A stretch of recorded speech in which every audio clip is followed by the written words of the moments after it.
Notre invité ce matin, l'historien écrivain Camille Pascal, bonjour. Bonjour. Merci d'être avec nous, je suis très heureux de vous recevoir.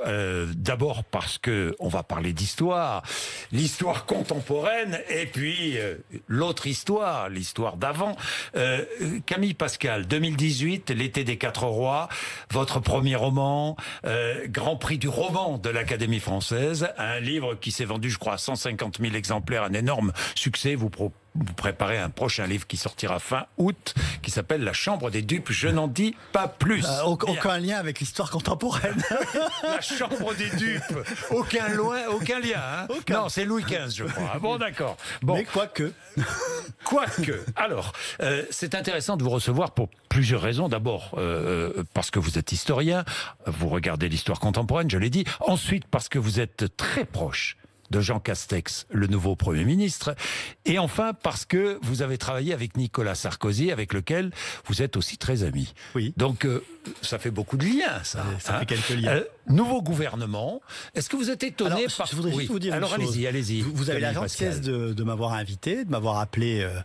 Et donc, je suis sur votre plateau et je suis un peu comme le doge de Gênes. Je ne sais pas si vous connaissez cette histoire. Hein, non, allez-y. En effet, le doge de Gênes, il n'avait pas le droit de sortir de la ville de Gênes. Il restait dans la ville de Gênes. Et puis un jour, il est invité par Louis XIV. Alors, il réunit son conseil. Il dit, est-ce que je vais pouvoir me rendre à Versailles? On lui dit, Louis XIV, le roi de France, ça ne se refuse pas. C'est comme Jean-Jacques Bourdin, ça ne se refuse pas. Et alors donc, quand il arrive à Versailles, on lui fait visiter la Galerie des Glaces, les jardins. Et puis les courtisans sont très intrigués. Et le regardent, ils disent, mais monsieur le doge, qu'est-ce qui vous étonne le plus à Versailles? Et il a cette formule que j'adore et qui correspond un peu à mon sentiment.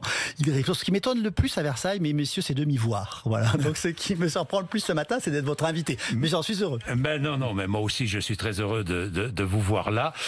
Camille Pascal, donc, ce nouveau gouvernement, vous connaissez bien Jean Castex, le nouveau Premier ministre. Ce nouveau gouvernement vous surprend ou pas? La composition de ce gouvernement? Alors, plusieurs choses. La première, je suis très heureux pour lui, parce que c'est un ami, et pour le pays, de voir Jean Castex à la tête du gouvernement. Voilà. Je connais Jean depuis une dizaine d'années, nous nous sommes rencontrés à l'Élysée, il se trouve que nous avions les bureaux mitoyens au Palais de l'Élysée, au-dessus des appartements présidentiels. Sous la présidence de Nicolas Sarkozy. Tout à fait. Il était d'abord conseiller social, ce qui est très important pour le personnage. Et puis ensuite, il est devenu secrétaire général adjoint.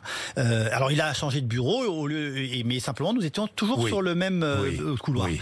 Et donc, on a créé... Nous sommes tous les deux des méridionaux. Oui. Donc c'est peut-être ce qui Vous êtes Montpellierin. Je suis Montpellierin et lui il est du Gers et puis il est catalan par sa femme. Et donc le lien a tout de suite s'est fait. Et puis, j'ai beaucoup apprécié cet homme parce que je l'ai apprécié dans la façon dont il travaillait. C'est un énorme travailleur. Mais en même temps, l'expression maintenant est devenue proverbiale, en même temps, le vendredi, comme il devait rentrer chez lui à Prades... dans les Pyrénées-Orientales. Voilà, il fallait pas non plus trop traîner. Voilà. Bon. Et donc, c'est quelqu'un d'efficace. C'est quelqu'un d'efficace. Je vais revenir sur la personnalité de Jean Castex, mais le gouvernement, la composition du gouvernement, quand on voit Éric Dupond-Moretti, par exemple, qui devient garde des Sceaux, ça vous a surpris? Franchement. Ah oui, ça c'est une vraie surprise. Vous le connaissez? Un peu, mais pas... Ça vous a surpris? Ah oui. Oui, je pense que ça aussi... Vous imaginez les deux hommes, Jean Castex et Éric Dupond-Moretti? Ah oui, mais alors ce sont deux personnalités totalement opposées. Oui. Mais il y a chez Jean une autorité naturelle qui, je pense, devrait en imposer à un homme même aussi éruptif que Monsieur Maître Dupond-Moretti. Donc, mais ceux les plus surpris ce matin, je crois que ce sont les magistrats. Bon, Gérald, je vois votre sourire. Hein. Gérald Darmanin. Le vôtre. Oui, le mien aussi. Gérald Darmanin, qui est ministre de l'Intérieur. Gérald Darmanin, il a un mentor, c'est Nicolas Sarkozy en politique. Donc, il est ministre de l'Intérieur. Nicolas Sarkozy a été ministre de l'Intérieur, ça a beaucoup compté pour lui. Gérald Darmanin est ministre de l'Intérieur. Est-ce Nicolas Sarkozy qui est derrière cette nomination? Alors, tout le monde me dit que c'est un gouvernement sarkozyste. Oui. Alors moi, je vais vous surprendre. Je pense que c'est un gouvernement chevènementiste. Pourquoi est-ce que je dis ça ? Parce qu'il y a une interview qui a été publiée par Jean-Pierre Chevènement. Si je ne m'abuse de mémoire, c'est tout début avril. Jean-Pierre Chevènement est un homme politique dont tout le monde a toujours salué l'indépendance, la force de caractère et la vision politique, qui appelait à un gouvernement d'union nationale. Eh bien, si vous regardez, nous n'en sommes pas très loin. Et donc, sarkozyste... Peut-être parce qu'il y a évidemment des personnalités très proches de Sarkozy. En tout cas, une chose que Macron aura réussi avec Jean, c'est de réunir quasiment tous les courants de la droite. Écoutez, il y a quasiment tous les candidats aux primaires de 2016 qui sont représentés. Vous avez, bon, j'allais dire, des leméristes. Enfin, en tout cas, il y en avait un. C'était Bruno Le Maire, le premier des leméristes. Ouais. Bon, vous avez des sarkozystes, vous avez des fillonistes, vous avez des juppéistes. Ouais. Donc, déjà, ça, c'est une première chose. On voit bien, alors même si, attention, ils ne sont pas mandatés par le parti LR, mais ça... c'est quand même très important. C'est-à-dire qu'il n'y a pas une ligne qui l'a emporté sur l'autre. Et en tout cas, vous avez... Mais c'était un gouvernement de centre-droit, alors, Camille Pascal. Tout à fait. Tout à fait. Avec des personnalités de gauche, avec des personnalités socialistes. Oui. Monsieur Le Drian, que je sache, est un socialiste. Madame Pompili est une femme dont, je crois, tout le monde reconnaît l'engagement politique chez les Verts. Donc, à part les extrêmes... Oui. Même si, encore une fois, ça ne s'est pas noué avec une négociation de parti, je pense que nous approchons d'un gouvernement d'union nationale. D'union nationale avec quand même... Jean Castex est un homme de droite. Oui, Jean est un homme de droite. Alors, je crois qu'il ne l'a jamais nié. Il n'a jamais nié. Vous savez, quand il a préempté avec bonheur, je crois, l'expression de gaullisme social. Oui. Qu'est-ce que c'est que le gaullisme social ? Aujourd'hui, soyons... ne raconte pas d'histoire. De Gaulle est très loin. C'est une statue. Peut-être qu'un jour on va la repeindre en rouge. Mais enfin, en tout cas, c'est une statue du commandeur. Tout le monde s'en réclame. Mais plus personne ne sait exactement, à part des gens qui ont plus de 60 ans, ce qu'est le gaullisme. Mais le gaullisme social, je crois que ça parle à l'inconscient collectif très vite. Parce que le gaullisme, c'est l'ordre et l'autorité. C'est l'homme qui a rétabli l'ordre, soyons clairs. Après bon. Et social, ça veut dire proche du peuple et notamment des ouvriers. Voilà, donc des travailleurs. Et ça ne veut pas dire que c'est de gauche, ça veut dire qu'il y a un souci de participation, de respect. S'il y a une chose dont Jean est totalement, s'il y a quelque chose qui chez Jean est totalement exclu, c'est le mépris. Voilà. Cet homme... On sait que, même sans le vouloir, des hauts fonctionnaires, des hommes politiques peuvent exprimer, sans y prendre garde, une sorte de mépris à l'égard du peuple. Jean, c'est tout sauf ça. Et je pense que quand il parle de gaullisme social, c'est attention aux classes populaires, attention à la jeunesse, attention aux ouvriers, attention aux travailleurs. Ça, je crois que attention aux ouvriers, attention aux travailleurs, attention aux classes sociales qui souffrent, on est bien d'accord. Enfin, il va falloir le montrer. Ah ben non, il va falloir le montrer. Il y a de grandes réformes. La réforme des retraites, il veut la conduire. Alors que les syndicats déjà disent non. Oui. Ça va être très important ce qui va se passer là. Et oui.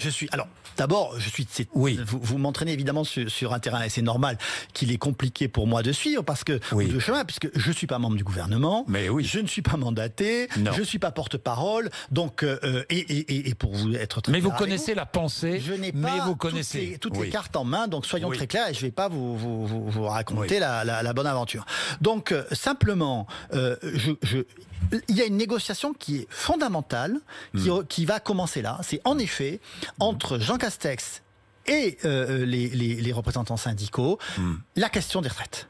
Qui fait un pas, voilà. Et une fois, et d'ailleurs on voit bien qu'il prend à bras le corps cette question tout de suite. Parce qu'il sait que tout va dépendre de cette négociation. Parce qu'une fois que cette négociation sera bouclée, qu'il y aura un accord, on pourra penser à la suite, au plan de relance. Et vous voyez, chez Jean, il met comme les gens assez simples, il met toujours un pied devant l'autre. Et voilà. Et c'est le pas de deux ou le quadrille. Il prend les choses à bras-le-corps tout de suite. On parle beaucoup des 100 jours du président de la République. Là, ce sont les 100 jours du Premier ministre. Je pense qu'il a moins de 100 jours. Il a moins de 100 jours. Je pense qu'il a, sincèrement, il a moins de 100 jours. Alors, il a un atout formidable, c'est son don de la négociation, mais surtout, il connaît tout le monde. C'est-à-dire que quand vous avez été directeur de cabinet du ministre des Affaires sociales, à l'époque Xavier Bertrand, lorsque vous avez été le conseiller social de Nicolas Sarkozy, lorsque vous avez été le secrétaire général adjoint en charge des affaires sociales de Nicolas Sarkozy, lorsque, par ailleurs, vous avez conduit une vie d'élu local, je pense qu'il a le portable de tous les grands responsables syndicaux. Est-ce que, petite parenthèse autour de Nicolas Sarkozy, est-ce que Nicolas Sarkozy se réjouit d'être si influent auprès d'Emmanuel Macron? Bonne question, Camille Pascal. Je n'ai pas l'habitude de trahir mes conversations avec Nicolas Sarkozy, mais je vais vous faire une confidence. Allez-y. Je l'ai eu hier soir. Oui. Je lui ai envoyé un petit mot, comme nous le faisons souvent, en lui disant... Monsieur le Président, quand même, je suis étonné que personne ne m'ait prévenu que vous étiez revenu. Il me rappelle tout de suite. Il me dit, Camille, arrêtez de dire que c'est sarkozyste. C'est pas vrai. Simplement, je suis très content pour Jean. Je suis très content pour Jean. Vous savez pourquoi? Parce que c'est quelqu'un de bien. Et je suis très content pour le pays. Vous savez pourquoi? Parce que maintenant, il est dans de bonnes mains. Il me dit, qu'est-ce que vous faites demain? Alors, parce que c'est toujours sa question. Alors, je dis, je vais chez Jean-Jacques Bourdin. Silence. Elle me dit, c'est la gloire alors, bonne nuit. Voilà. Donc, je l'attends d'ailleurs, mais bon, il faut qu'on se rencontre d'ailleurs un jour ou l'autre. Bien, Jean Castex, un exécutant ou pas? Il a tenu tout de suite à préciser les choses, parce que pour l'instant, nous n'avons pas parlé d'Emmanuel Macron, vous l'avez remarqué. Hein. Oui, alors, pas un mot d'Emmanuel Macron. Je connais beaucoup moins Emmanuel Macron que Nicolas Sarkozy. Je connais même pas du tout, je crois que nous ne sommes jamais rencontrés. Jamais. Donc, c'est assez clair. Et Jean Castex va devoir on dit, tout le monde dit, il est là pour appliquer strictement ce que va décider Emmanuel Macron. Bon, alors d'abord, nous sommes sous la Ve République. Oui. Et nous sommes sous la Ve République transformée par le quinquennat. Moi, j'ai toujours été contre cette idée de quinquennat. Mais bon, j'étais un des rares à l'époque, et puis ma voix comptait pour rien, c'est pas normal. Donc, dans ce cadre-là, il est vrai que le pouvoir du président de la République, dans cet équilibre exécutif, est très renforcé. Moi, je suis convaincu, parce que j'ai toujours vu faire Jean avec Nicolas Sarkozy. Bon, d'abord, je l'ai toujours entendu dire la vérité. Même dans les moments les plus difficiles. Et vous savez, quand vous avez été à l'Élysée entre 2010 et 2012, c'était pas la fiesta. Cette vérité dite à Nicolas Sarkozy. Oui, à Nicolas Sarkozy. Il disait toujours les choses avec beaucoup de respect, oui, beaucoup de fermeté et beaucoup de vérité. Et en règle générale, il emportait le morceau. Il emportait le morceau. Oui. Il arrivait à convaincre. Oui, donc il va arriver à convaincre Emmanuel Macron. D'abord, je suis convaincu que tout ça n'est quand même pas, même si c'est un coup politique majeur, on peut dire ça. C'est un coup politique majeur. Ah oui, c'est un coup politique majeur. Oui. Pourquoi? C'est un coup politique majeur parce que, comme on l'a dit, c'est quand même rassembler notamment la droite et le centre droit. Oui. Ça affaiblit quand même un certain nombre de candidatures à droite, il ne faut pas se leurrer, qui étaient tout à fait légitimes et qui continuent à l'être d'ailleurs, mais qui vont être rendues plus difficiles. Et puis, ça casse un peu l'image, j'allais dire, pour pas être désagréable, stratosphérique du président de la République, et qui était aussi, malgré tout, un peu celle d'Édouard Philippe, c'est-à-dire Paris qui regarde la province, même si tout ça est souvent injuste, mais enfin bon, c'était tel que c'était perçu. Et là, c'est vraiment une main tendue à la France oubliée, à cette France qu'on dit alors ou profonde ou périphérique. Bon, mais cette France qui est la France, hein, voilà, c'est-à-dire tout ce qui va au-delà du périphérique. Bon, je vais parler de cette France que l'on aime, que Jean Castex aime, et que j'aime, cette France, et qu'il connaît. Vous savez, pardon de vous dire ça. Oui. Nous vivons à peu près dans le même bocal. Oui. Bon. Vous savez très bien qu'aujourd'hui, nous avons un problème d'élites qui se sont déconnectées. Quelle que soit leur origine d'ailleurs. Elles peuvent d'être d'origine très bourgeoise ou très populaire, c'est pareil. C'est que tout le monde se promène à scooter. C'est-à-dire que plus personne dans Paris ne prend le métro, le RER ou le bus. Ceux qui vont travailler à 5h du matin ou à 6h. Je parle des gens qui sont dans les élites. D'accord. Je parle des élites. C'est ce que j'appelle les élites à scooter. Donc, et qui ne traversent le périphérique que pour aller à Roissy prendre un avion pour la Tanzanie. Voilà. Ça, c'est un drame. Parce que ces élites, qu'elles soient médiatiques, culturelles, politiques, ont perdu le lien avec le peuple. Et ça, le peuple l'a ressenti. Vous comprenez? Si aujourd'hui, si vous allez les vacances de Noël ou de Pâques, qui sont des vacances familiales, au lieu d'aller les passer dans votre famille, dans le Midi, en Bretagne, en Normandie ou en Alsace, vous allez les passer en Thaïlande, et vous pouvez plus avoir le lien avec le pays. Et ce divorce-là, ce divorce géographique, ce divorce social, il est tragique. Parce que dans l'histoire de France, le peuple a toujours eu besoin de ses élites pour communiquer avec le pouvoir. Que vous disiez Jean Castex à propos des Gilets jaunes? Tiens, par exemple, vous avez parlé de ça avec lui, vous êtes très amis, très proches. Mais il m'a dit lui, à Prades, il en a eu des Gilets jaunes sur ces ronds-points dans les Pyrénées-Orientales. La première fois qu'on m'a interrogé sur Jean Castex, c'était au moment où il a été nommé monsieur déconfinement. Oui. Bon, et quelqu'un s'est souvenu que je le connaissais, donc j'ai reçu. J'étais plus habitué à recevoir beaucoup de coups de fil de journalistes. Moi, j'étais un peu sur le banc de touche, mais donc on me dit, mais qu'est-ce que vous diriez de Jean Castex? Ben, je dirais, écoutez, deux choses. Un, il n'a pas découvert les gilets jaunes en ouvrant les fenêtres de sa chambre du 7e arrondissement. Voilà. Il vit au milieu d'eux. Il vit au milieu d'eux. Lui, il sait ce que c'est pour quelqu'un qui travaille d'être limité à 80 km/h. Lui, il sait ce que c'est pour un couple d'agriculteurs retraités d'entendre à la radio un homme politique dire, vous savez, dans 5 ans, il y aura plus de chauffage au fioul. Parce que un couple de retraités agriculteurs change. Ce couple-là, qu'est-ce qu'il attend? Ben, que sa chaudière au fioul, elle tienne tout autant qu'eux. Voilà. Et qu'ils n'aient pas à la changer. Alors on dit, oui, on va vous donner 4 000 €. Oui, ben c'est bien gentil, mais la chaudière, elle en vaut 6 000. Donc ça, il le sait. Parce que, une anecdote, lorsque nous étions ensemble à l'Élysée, bon, il arrive qu'à un moment donné, vous êtes au milieu des dossiers, vous avez les coups de fil du président, les ministres, etc. Bon, vous êtes un peu occupé. Puis de temps en temps, vous avez envie de souffler. Donc qu'est-ce que vous faites? Ben, vous allez à la machine à café et vous passez dans le bureau du voisin qui est un copain. Donc je tape à sa porte, il me dit rentre, et il est 19h, 19h30. Et il est au téléphone. Oui. Je sors. Moi, surtout à l'Élysée, vous ne restez pas quand quelqu'un téléphone pour des raisons de confidentialité et de pure courtoisie. Mais non, reste, j'en ai pour 2 minutes.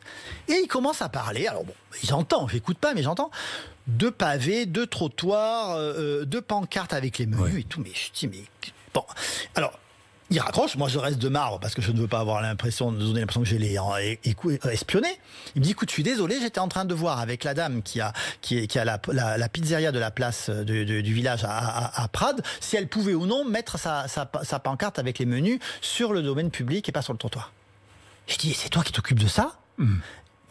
Éberlué, parce que il me dit, je m'occupe de tout et c'est normal. J'ai juré aux habitants de Prades que venir à l'Élysée ne m'empêcherait pas d'avoir un lien direct avec eux. Donc il avait ce lien, sincèrement, qui aurait pu être, et cette question aurait pu être réglée par un adjoint. Mais est-ce qu'il a la fibre écologique? Parce qu'on dit, il avait un candidat écologiste contre lui à Prades. On dit qu'il n'est pas très écologiste. Il est écologiste.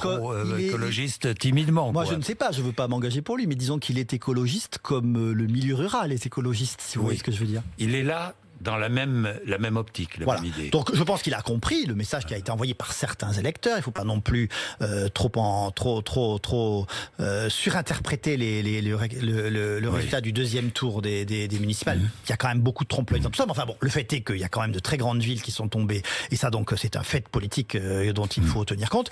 Je pense qu'il en tiendra compte. Mais je pense qu'il connaît aussi, parfois l'inquiétude des gens qui vivent à la campagne vis-à-vis d'idées sur la campagne de gens qui n'ont jamais vu la campagne. Oui, j'ai compris. C'est une autre vision de l'écologie. C'est pas celle des grandes villes. C'est l'écologie naturelle. C'est pas celle des grandes villes. Il n'a pas l'écologie, qui a gagné dans les grandes villes. Voilà, c'est qu'il veut.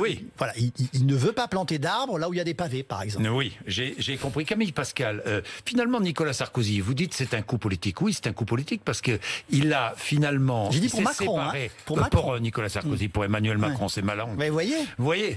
Bon, les deux hommes se confondent parfois. Non. Est-ce qu'ils se confondent? Il y a des similitudes.